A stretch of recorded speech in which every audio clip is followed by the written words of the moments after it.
Good morning, all of you. Good morning, ma'am. Today we are going to study our third chapter of economics, that is poverty as a challenge. Now, the question comes in our mind that what is poverty? आखिर poverty होती क्या है? Poverty को हिंदी में क्या कहते हैं? गरीबी, right? तो ये गरीबी है क्या? What do we mean by poverty? Poverty refers to a situation in which a person is not able to get the minimum basic necessities of life. Example, food, clothing, shelter, etc. for his or her subsistence. समझ आई बात? Poverty वो होती है अगर कोई human being अपनी daily necessities को fulfil नहीं कर पाता है, तो इस कंडीशन में उसको क्या नाम दिया जाएगा? That he is a poor, that he is under poverty. Clear? Poverty in India. Why India is called poor country? Any reason? क्यों हमारे देश को पुअर कहा जाता है, या हम कहते हैं कि पॉवर्टी लाइन हमारे यहाँ पे बहुत ज्यादा है? ऐसा कोई बेसिक रीजन? यस, कोई बेसिक रीजन है इसका. हम पढ़ते हैं, every fifth Indian is poor according to the latest data of the World Bank. India is having the largest number of poor people in the world. However, latest reports suggest that India is no longer a nation having the largest number of people in the world.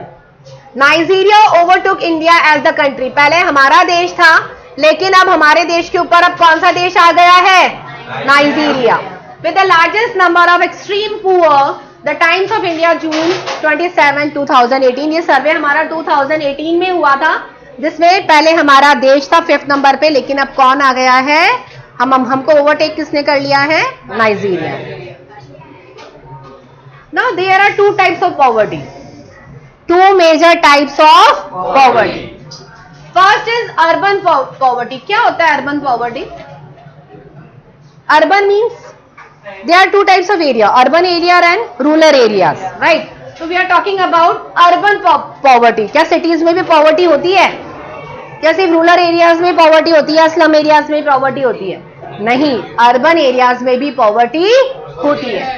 They do not have physical assets and generally live in slum areas. क्या हमारे urban areas में slum areas होते हैं? हाँ, होते हैं. Urban poverty किसको कहा जाएगा? जिनके पास फिजिकल एसेट्स नहीं है. What they does not have? Physical assets, and they generally live in slum areas, जिसको कहते हैं ना झुग्गी झोपड़ियों में रहना. इनके पास फिजिकल एसेट्स नहीं होते हैं. रिक्शा पुलर्स, देखिए इसके एग्जांपल कौन कौन से हैं? Rickshaw pullers, cobblers, hawkers, rag pickers, daily wage labours etcetera. Clear कि अर्बन पॉवर्टी क्या हुआ? Any doubt? आ रहा है समझ में? आगे चले. उसके बाद आती है रूरल पॉवर्टी. रूरल पॉवर्टी क्या होती है? People do not have agriculture land, landless farmers and agriculture. आगे पढ़ते हैं अभी हम. People do not have agriculture land. ऐसे लोग जो रूरल एरियाज में तो रहते हैं, गांव में तो रहते हैं, विलेज में रहते हैं, लेकिन उनके पास खुद की कोई जमीन नहीं है. Landless farmers and agriculture labours, small and marginal farmers etcetera. Marginal farmers क्या होते हैं? जिनके पास खुद का लैंड होते हुए भी वो दूसरे के लैंड पे जाके काम करते हैं. क्या होते हैं? भाई मेरे पास स्मॉल प्लॉट ऑफ लैंड है, इसमें मैं काम कर रही हूँ, लेकिन मुझे डेली नीड जो है मेरी यहाँ पर काम करने से फुलफिल नहीं होती है, तो मैं दूसरे के यहाँ पर जाकर काम करते हैं. तो वो क्या कहलाएगा? हमारा marginal labour.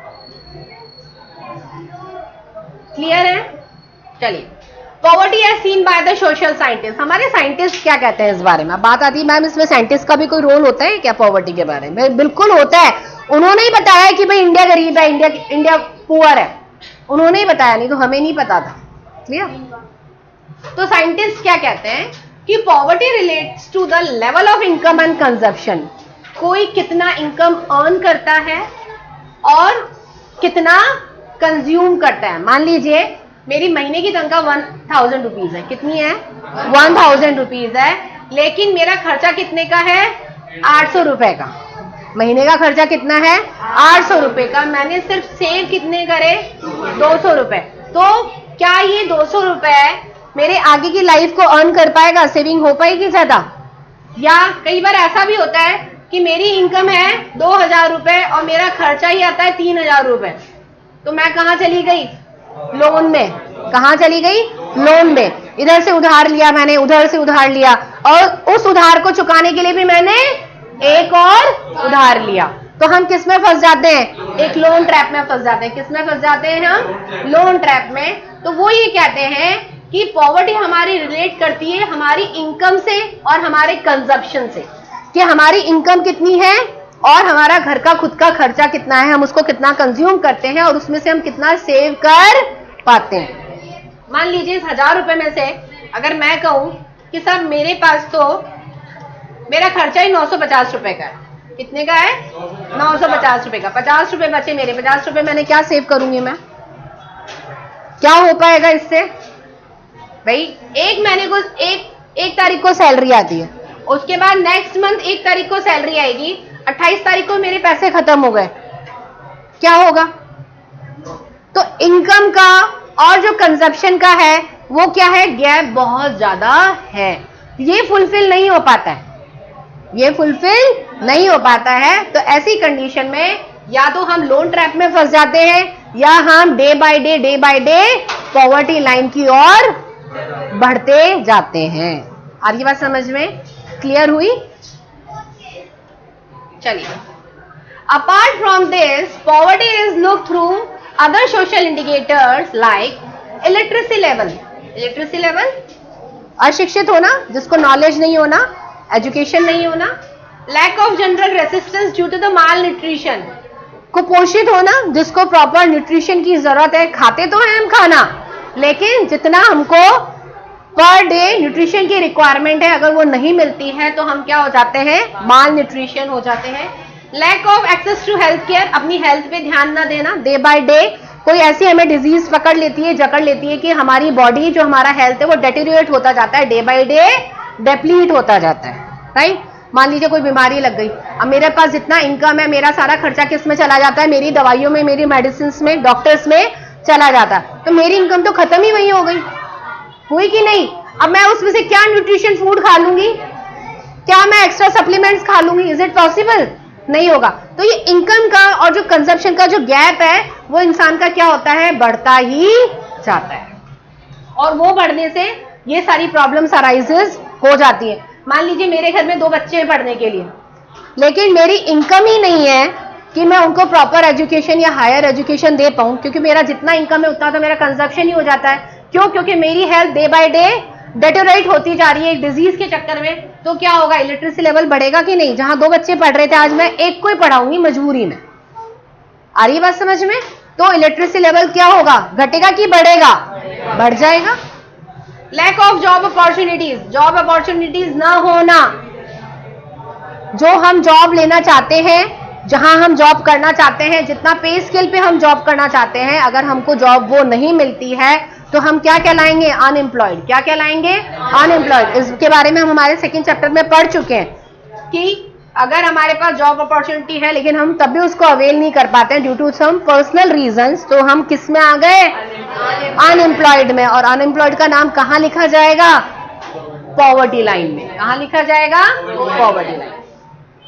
Lack of access of safe drinking water, पानी की कमी होना, पानी होना लेकिन वो भी क्लीन ना होना, पानी होना लेकिन वो भी क्लीन ना होना।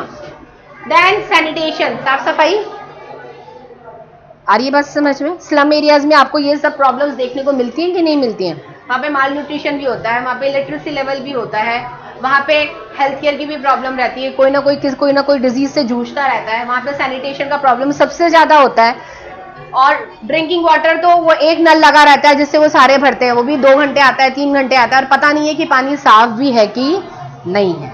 तो ये सारे हमारे रीजंस क्या हैं, पॉवर्टी के। क्लियर? आगे चले। Causes of poverty.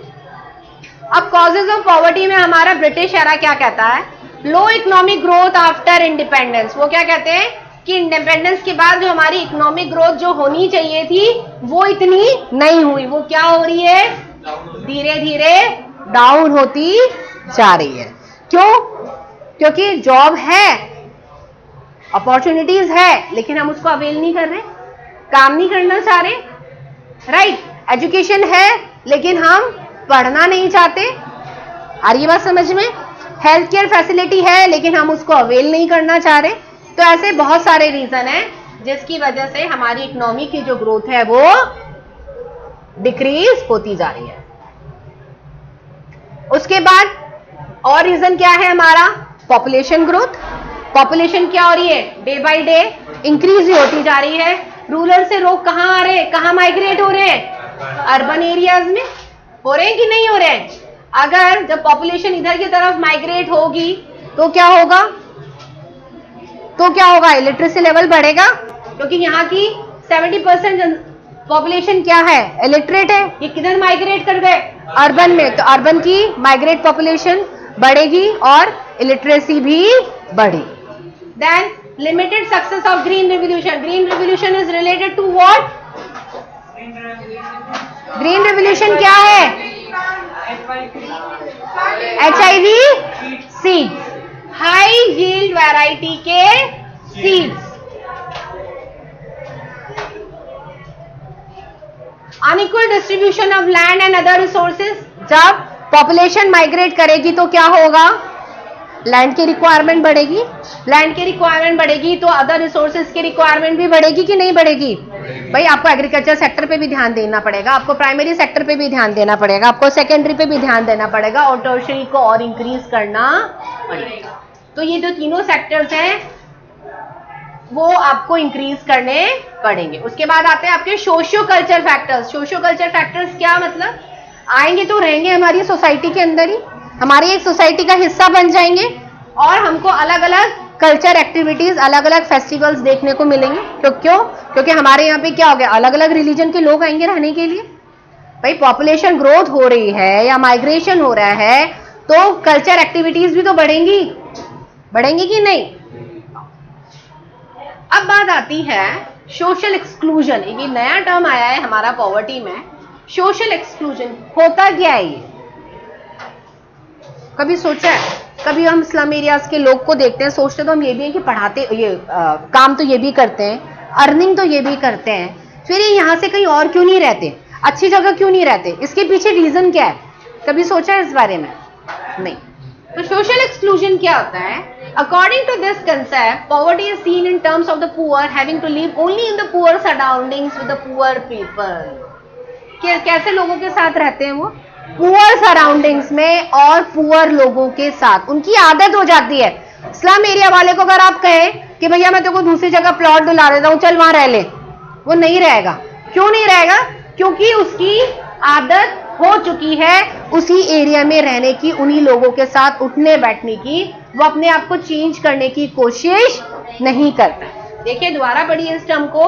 According to this concept, poverty is seen in terms of the poor, in terms of the poor having to live only in poor surrounding। कैसी सराउंडिंग में रहना पसंद करता है वो? पुअर सराउंडिंग में। और किनके साथ? पुअर लोगों के साथ। तो ऐसा इंसान अपना जो स्टैंडर्ड है, अपना जो लिविंग स्टैंडर्ड है वो ऊंचा करने की सोचता ही नहीं है कि भाई मैं जब इतना कमा रहा हूं, इतना अर्निंग में कर रहा हूं तो मैं थोड़ा सा ग्रोथ कर लूं, यहां से कहीं शिफ्ट हो जाऊं, क्योंकि उनकी आदत हो गई है वैसे ही रहने की। तो वो अपने आप को कभी भी अपग्रेड नहीं करते। चलिए, एक टर्म तो आई हमारी सोशल एक्सक्लूजन। दूसरी टर्म है हमारी वुल्नरेबिलिटी। वुल्नरेबिलिटी क्या होती है? Any idea? वुल्नरेबिलिटी का मतलब हो गया कि मान लीजिए अर्थक्वेक आ गया, वोल्केनोज इरप्शंस हो गया, कोई लैंडस्लाइड्स हो गए, किसी ना किसी वजह से कोई इंसान ऐसे एरिया में रहता है या उसका हम कहें कि लक है कि वो ऐसे एरिया में रहता है कि कहीं ना कहीं वहां पे नेचुरल कोई डिजास्टर आ जाता है और वो अपने आप को अपलिफ्ट नहीं कर पाता कि भाई मेरा नुकसान हो गया, इसकी भरपाई मैं कर रहा हूँ। साल भर उसने मेहनत करी, अर्निंग करी, खूब अर्न किया, फिर वापस कोई ना कोई नेचुरल डिजास्टर फिर हो गया या उसके साथ कुछ मिस हैपनिंग हो गई, फिर वापस उसको लॉस हो गया।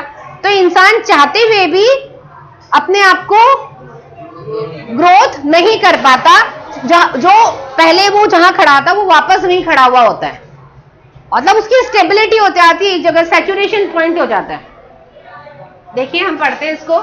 Vulnerability to poverty is a measure which describes the greater probability of certain communities or individual of becoming or remaining poor in the coming years.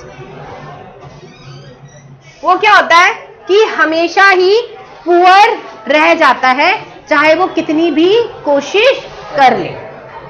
कुछ ना कुछ उसके साथ ऐसी मिसहैपनिंग हो जाती है, या वो ऐसी कम्युनिटी को बिलोंग करता है, या ऐसे लोगों के साथ रहता है कि जहां से वो चाहकर भी निकलने की कोशिश नहीं कर पाता और वो वहीं का वहीं रह जाता है। आई बात समझ में? Now what is poverty line? Poverty line क्या होती है? गरीबी रेखा। A person is considered poor if his or her income or consumption level falls below a minimum level. Government के द्वारा आपका पर डे का वेजेस एक फिक्स किया गया है कि अगर कोई इंसान पर डे इतना कमाता है तो उसकी मंथली इनकम इतनी हो जाती है, तो वो क्या गरीबी रेखा से ऊपर है, वो पॉवर्टी लाइन से ऊपर है। लेकिन अगर वो उस सर्टेन मिनिमम अर्निंग से, उस मिनिमम वेज से अगर वो कम अर्न करता है, तो वो पर्सन किस में इंक्लूड किया जाता है? पॉवर्टी लाइन में। तो अ person is considered poor if his और हर इनकम और consumption level falls below a minimum level. This level is fixed by the government और बाय इटसेल्फ। भैया तो हम अपनी फिक्स करें कि भाई मेरी इनकम इतनी तो होनी चाहिए कि मेरे महीने के खर्चे इतने हैं, मेरे खर्चे इतने हैं, तो कम से कम मेरी इनकम इतनी तो होनी चाहिए, तब जाके मैं अपने लिए आगे फ्यूचर के लिए कुछ सेविंग प्लान्स कर सकूंगा। Necessity to fulfill basic needs, this minimum level is refers to as the poverty line. Clear हुआ? मान लीजिए मैंने मेरी एक लाइन फिक्स कर दी, 1000 रुपए मान लीजिए। सपोज कि मेरी पॉवर्टी लाइन मैंने फिक्स कर दी कि 1000 रुपए तो मेरी कम से कम बेसिक नीड होनी ही चाहिए पर डे की। तो पर डे के हिसाब से, 30 पर डे के हिसाब से मेरी हो गई कितनी? 30,000 रुपीज। मेरा कंजप्शन कितना है? मान लीजिए मैंने मारा कि मेरा कंजप्शन अराउंड 22,000 का है, तो मैंने कितने सेव करे? 8,000 रुपए मैंने अपने सेव कर लिए। तो इट्स गुड वन अगर मैं 8,000 रुपए महीने के सेव कर रही हूं तो। या एक दूसरा केस ये ले हम कि एक मिनिमम लेवल इनकम 1000 रुपए फिक्स किया गया है और मेरी अर्निंग तो 600 रुपए ही है, पर डे की 600 रुपए ही है। तो इसमें मैं क्या तो कंज्यूम करूंगी और क्या तो मैं इसमें से सेव करूंगी, वो तो मेरा पर डे का पर डे कंज्यूम हो जाएगा, होगा कि नहीं होगा? तो ये जो मिनिमम लेवल वाली जो लाइन है उसके बिलो आ गई मैं तो I am included in the poverty line. और अगर मैं इसे ऊपर का अर्न करती हूं तो मेरा ग्राफ ऐसे ऊपर की तरफ जाता जाएगा और मैं अबव द पॉवर्टी लाइन कहलाऊंगी। हाँ मैम, बेटा कुछ गवर्नमेंट के द्वारा भी फिक्स करी गई है और इंसान खुद अपने मायने भी सेटअप रखता है ना कि भाई मुझे इतना तो अर्न करना ही है। भाई फैमिली मेंबर्स के ऊपर भी डिपेंड करता है कि आपके घर में कितने फैमिली मेंबर्स रहते हैं। भाई 5 हैं, 6 हैं, आप अपना टोटल खर्चा निकालेंगे कि मेरा महीने का खर्चा इतना है, मेरी इनकम इतनी है। अगर इनकम कम है तो खर्चे कम करने पड़ेंगे, और अगर इनकम ज्यादा है और खर्चे आपके सही चल रहे हैं तो आप उसमें से कुछ सेविंग कर पाओगे, सेविंग कर पाओगे तो उसको आगे फर्दर आप इन्वेस्ट कर पाओगे, right? Now determination of poverty line in India on the basis of calories. आपको पता है कि अपना जितना वेट होता है उसके अकॉर्डिंग हमें उतनी कैलोरीज खानी पड़ती है और कितना आपको बर्न करना पड़ता है। मेल और फीमेल पे अलग अलग होता है। इन रूरल एरियाज 2400 कैलोरीज पर पर्सन पर डे इज रिक्वायर्ड, क्योंकि वो मेहनत ज्यादा करते हैं तो उनको कैलोरीज पर डे की कितनी चाहिए? 2400। In urban areas it is 2100, क्योंकि हमारे यहाँ सिटिंग वर्क ज्यादा है। On the basis of income, ये देखिए आप कह रहे थे ना कितनी, तो रूरल एरियाज में फिक्स करी गई है पर मंथ कितने रुपए? 816 रुपए। कितने? 816 रुपए। और अर्बन एरियाज में 1000 रुपए पर मंथ। हमने तो फिर भी पर डे की बात करी थी, ये कितना बता रहे हैं गवर्नमेंट? पर मंथ की बात कर रहे हैं। चलिए अब एक आता है हमारा वुल्नरेबल ग्रुप। अभी हमने पढ़ा था सोशल एक्सक्लूजन पढ़ा था हमने, और क्या पढ़ा था? Vulnerability. What is vulnerability? According to the scheduled tribes and scheduled caste, agricultural laborers and the casual laborers are the most vulnerable groups of India. हमारे यहाँ पर कुछ ऐसे ग्रुप्स बताए गए हैं जो अपनी गरीबी रेखा से ऊपर उठने को तैयार ही नहीं है, चाहते हुए भी बाहर निकलने के लिए रेडी नहीं है। या हम अभी बात करी थी वुल्नरेबिलिटी में कि उनके साथ कुछ न कुछ ऐसे मिस हैपनिंग हो जाती है, कुछ नेचुरल डिजास्टर हो जाता है कि इंसान चाहते हुए भी अपना अपग्रेड, अपना अपलिफ्टमेंट नहीं कर पाता है। वो कैसे? देखिए, the proportion of poor people is not the same in every state. The proportion of poor people क्या सब जगह सेम होते हैं? क्या हमारे यहाँ पे शेड्यूल कास्ट, शेड्यूल ट्राइब्स इतने हैं? क्या बिहार, बंगाल, उड़ीसा में भी इतने ही होंगे? सबका रेशियो अलग अलग होता है। तो राजस्थान का अलग पॉवर्टी लाइन होगा, बिहार, बंगाल, उड़ीसा सबका अलग अलग होगा कि नहीं होगा? क्योंकि पॉपुलेशन डिस्ट्रीब्यूशन क्या है? अनइक्वल है, सेम नहीं है, तो पॉवर्टी लाइन भी अनइक्वल होगी, सेम नहीं होगी। Bihar and Orissa are the poorest state in India. देखिए, ये आपका 1 मार्क का क्वेश्चन बन गया। Bihar and Orissa are the poorest state in India. Poverty declines in state regions.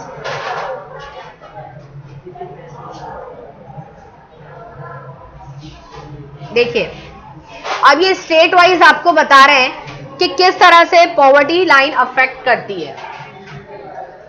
First is Punjab and Haryana. Punjab and Haryana तो सबसे ज्यादा वेल डेवलप बोला जाता है due to the irrigation supply, है ना? प्रोडक्शन भी वहां पे अच्छा होता है, लेकिन due to the high agriculture growth rate, due to high agriculture growth rate, अब ग्रोथ रेट ज्यादा है तो क्या वहां पे इनकम जनरेट होना भी क्या सबका इक्वल होगा? नहीं होगा। किसी का लैंड ज्यादा होगा, किसी का लैंड बड़ा होगा, कोई एडवांस टेक्नोलॉजी यूज करता होगा एग्रीकल्चर के लिए, कोई अभी भी ओल्ड इक्विपमेंट यूज करता होगा, ओल्ड मेथड यूज करता होगा। Depend upon their income, depend upon their income. Kerala, owing to the more focus on human resource development. Kerala में किस पे ध्यान दिया जाता है ज्यादा? ह्यूमन रिसोर्स डेवलपमेंट पे। ह्यूमन अपने द्वारा चलाया गया, जैसे हैंडीक्राफ्ट्स हो गए आपके, हुए कि नहीं हुए, कि आप इसमें कितना अपने आप को डेवलप कर पाते हैं, मतलब खुद की एक ह्यूमन स्किल्स को डेवलप करना। केरला में एग्रीकल्चर सेक्टर ज्यादा नहीं है।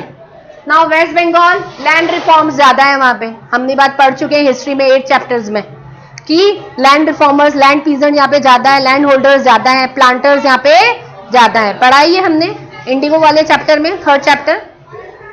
Now Andhra Pradesh and Tamil Nadu, public distribution of food grains. यहाँ पे वेयर हाउसिंग ज्यादा है, यहाँ पे ये ज्यादा ध्यान किस पे देते हैं? फूड ग्रेन डिस्ट्रीब्यूशन में। तो ये कुछ ऐसे एरियाज हैं जहाँ पे पॉवर्टी लाइन है लेकिन कम है। सबसे ज्यादा हमने कहाँ पे देखा? बिहार एंड उड़ीसा। अब हमारा नेशनल सैंपल सर्वे क्या कहता है? ये आप फॉर्म, शॉर्ट फॉर्म याद रखिएगा। What is NSSO? That is national sample survey organisation. अब ये ऑर्गेनाइजेशन क्या कहता है हमारी पॉवर्टी के बारे में? This organisation estimates the poverty line periodically, normally every 5 year। हर 5 ईयर में हमारे यहाँ पे सैंपल्स कलेक्ट किए जाते हैं इस NSSO के द्वारा। क्लियर? ये हर 5 साल में क्या करता है? हमारे स्टेट वाइज सैंपल कलेक्ट करता है कि कौन सा स्टेट कितना पॉवर्टी के बिलो गया है, कौन सा स्टेट कितना पॉवर्टी के अबव गया। Global poverty scenario. अब हम ग्लोबल पॉवर्टी सिनेरियो मतलब ओवरऑल पूरे वर्ल्ड की बात करें। According to the World Bank definition, a person living on less than $, दे रखा है 1.90 as per day is poor according to the, मतलब $, कितना होना चाहिए पर डे का? 1.90। मतलब अभी हमारा डॉलर कितना है? 82 समथिंग, तो इंटू 82 कर लो इसको। 82.7। तो इतनी हमारी पर डे की इनकम होनी चाहिए वर्ल्ड बैंक के द्वारा, वो तो ये कहता है। और अगर इससे बिलो है तो आप पॉवर्टी लाइन में हैं, और इससे अबव है तो आप पॉवर्टी लाइन में नहीं है। Clear? Any doubt? Shall we move? According to the most recent estimates in 2013, 10.7% of the world population lived on less than 1.9 US$ a day। देख लीजिए वर्ल्ड बैंक हमारा क्या कहता है कि अराउंड कितनी पॉपुलेशन है हमारी? 10.7% of world population is live less than 1.9 US$। इतनी पॉपुलेशन हमारी पॉवर्टी लाइन के अंदर है, बिलो पॉवर्टी लाइन। क्लियर? हाँ जी मनन बोलिए। वर्ल्ड बैंक ये एनएसओ से कनेक्शन होता है, एक ऑर्गेनाइजेशन है ये जो हमारी पॉवर्टी लाइन को रेक्टिफाई करता है। हर 5 साल के अंदर ये सैंपल्स कलेक्ट करता है, सर्वे करता है ये। हाँ यूएस है। नाउ द सस्टेनेबल डेवलपमेंट हमने पढ़ा है कि रिसोर्सेज को इस तरह से हमें यूज करना है कि फ्यूचर के लिए हम उसको सेव करके रखें। That is the sustainable development. और as we know about the only 17 sustainable development goals are there. तो ये हमारा गोल क्या कहता है एसडीजी का, of the United Nation calls for extending the extreme poverty by 2013। Sustainable development organisation हमारा क्या कहता है, उनका ये टारगेट है कि 2030 तक हम हमारे देश से पॉवर्टी लाइन को खत्म कर देंगे। मतलब currently 2023, 7 years are left. Now anti poverty measures क्या पढ़ेंगे हम? Anti poverty measures. Promotion of economic growth, targeted anti poverty programme. क्या क्या है प्रमोशंस के लिए हमने क्या क्या किया? There is a strong link between the economic growth and poverty reduction. अगर हमारा देश का इकोनॉमिक ग्रोथ होगा, अगर हमारे देश की इनकम बढ़ेगी तो अल्टीमेटली ह्यूमन बीइंग की भी बढ़ेगी, और ये डायरेक्टली हमको किसको अफेक्ट करेगा? ये पॉवर्टी लाइन को रिड्यूस करने में। अगर हर इंसान के पास जॉब होगी, एम्प्लॉयमेंट अपॉर्चुनिटी होगी, वो अच्छा अपना इनकम जनरेट कर रहा होगा, तो वो डायरेक्टली और इनडायरेक्टली हमारी इनकम को, हमारे देश की इनकम को बढ़ा रहा है। तो वो किसको घटा रहा है? हमारी पॉवर्टी लाइन। क्लियर हुई ये बात? Economic growth widens opportunities and provides the resources needed to invest in human development. However, the poor may not be able to take advantage. लेकिन जो पुअर है, जो इलिटरेट है, जिसको नॉलेज नहीं है, वो इस चीज का कभी भी एडवांटेज नहीं उठा पाएगा। वो अभी भी जहां है वो वहीं पर ही रहेगा। The poor may not be able to take advantage from the opportunities created by the economic growth. अगर किसी देश की इकोनॉमी बढ़ती है, उसमें ग्रोथ होता है, तो नए नए डेवलपमेंट किए जाते हैं, लेकिन जो इस चीज से अवेयर नहीं है वो कभी भी इस एडवांटेज को नहीं उठा पाएंगे। जैसे कि हमारे रूरल सेक्टर के लोग, लेकिन अब वो भी अवेयर हो गए हैं काफी, right? Now next point, growth also increases the government revenue. अगर किसी देश की ग्रोथ हो रही है तो डायरेक्टली वो किसको बढ़ा रहे हैं? हमारे गवर्नमेंट रेवेन्यूज को। And consequently it could afford the programmes for poverty reduction. अगर हमारे गवर्नमेंट का रेवेन्यू बढ़ता है तो वो क्या करेगा? प्रोग्राम स्टार्ट करेगा, नए नए प्रोग्राम लॉन्च करेगा कि किस तरह से पॉवर्टी रिडक्शन किया जाए। That's why these two strategies are also known as the complementary to each other. ये दोनों पॉइंट्स बहुत अच्छे से याद कर लेना। That the first, second one and the first one. Okay? ये इंपॉर्टेंट है पॉइंट। आपका 6 मार्क का क्वेश्चन बनता है यहाँ पे। Now, targeted anti poverty programmes. अब कौन से प्रोग्राम्स जो गवर्नमेंट के द्वारा स्टार्ट किए गए हैं इस पॉवर्टी को रिड्यूस करने के लिए? First one is Mahatma Gandhi National Rural Employment Guarantee Act, that is started in 2005. Then Prime Minister रोजगार योजना, स्वर्ण जयंती ग्राम स्वरोजगार योजना, प्रधानमंत्री ग्राम उद्योग योजना एंड अंत्योदय अन्न योजना। ये सारी योजनाएं हैं जो गवर्नमेंट के द्वारा स्टार्ट करी गई हैं। देन फर्स्ट हम पढ़ेंगे Mahatma Gandhi national rural guarantee act. It is started in 2005. इसका एम क्या था? Assuring employment to every rural household. उन्होंने क्या बोला कि हर रूरल हाउस होल्ड मतलब हर रूरल एरिया में सबके पास काम होना जरूरी है, होना ही चाहिए. Minimum 100 days of assured employment in a year. कम से कम कितने दिन? 100 दिन. अगर इस 100 दिन के दौरान अगर कोई रूरल एरिया में रहने वाला अगर अर्निंग नहीं कर पाता है तो उसको गवर्नमेंट की तरफ से पर मंथ मनी प्रोवाइड करी जाती है.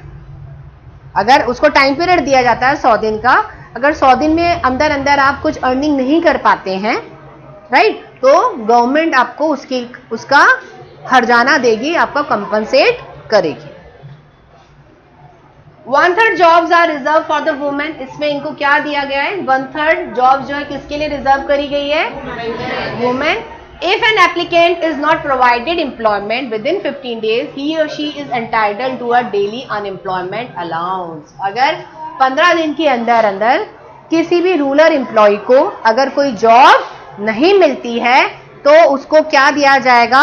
पर डे का भत्ता दिया जाएगा, पर डे का अलाउंस गवर्नमेंट के द्वारा उसको प्रोवाइड कराया जाएगा. ये गवर्नमेंट ने फिक्स कर रखा है.